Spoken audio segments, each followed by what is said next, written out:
Welcome to another edition of Swim Easy Speed. Today we're going to look at this athlete posted up on the Triathlon Forum on Reddit, and he said, "Roast my swim." Well, we're not going to roast anybody, especially someone that wants to get better, so we'll just take a look. So the first thing that we're going to look at, we only have this one angle underwater, which is, typically a pretty good angle to get. You can see a little bit. I'll slow it down. You can see that right hand is crossing over. And that's kind of the first thing that he's going to want to work on. Now, he's doing a pretty good job of kind of correcting for it, although it is moving this arm way out here. And, so if we zoom in to just get an angle on this, typically we want this to be somewhere between about 100 to 110. So he's 132. What we'd prefer it to look like would be something more like, kind of like that. So if you figure midline is right there, there's in line with the shoulder.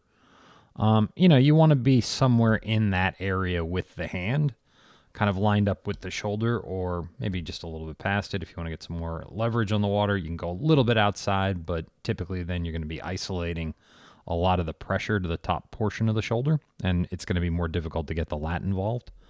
And you can see, he's got some stabilizing issues because you can see this foot kind of comes way out here. So, that indicates probably, hey, maybe need a little bit more core engagement. You can see that foot right there comes way down. So this is all drag that he's pulling against. It's all slowing him down. His head position looks pretty good. So that's what you'd want to work on. So the first thing would be just correcting that crossover. So that would be the position 11 drill. And, you just want to get long in the water, bring the belly button up into the spine. You're going to want to point your toes, keep your legs together. Just hit the stick at the same spot each time over and over and over again.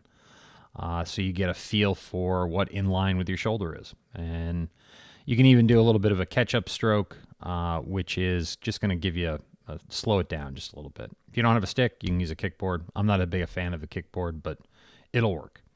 And then the other thing to kind of force a little bit of core engagement, kick with without fins, just get long in the water, just like the position 11 drill. Do it over and over and over again.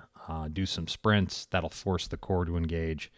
And, teach your brain and body how to do it. So, as always, thank you for tuning in. Please like, share, comment, subscribe, and I hope to see you in the pool soon.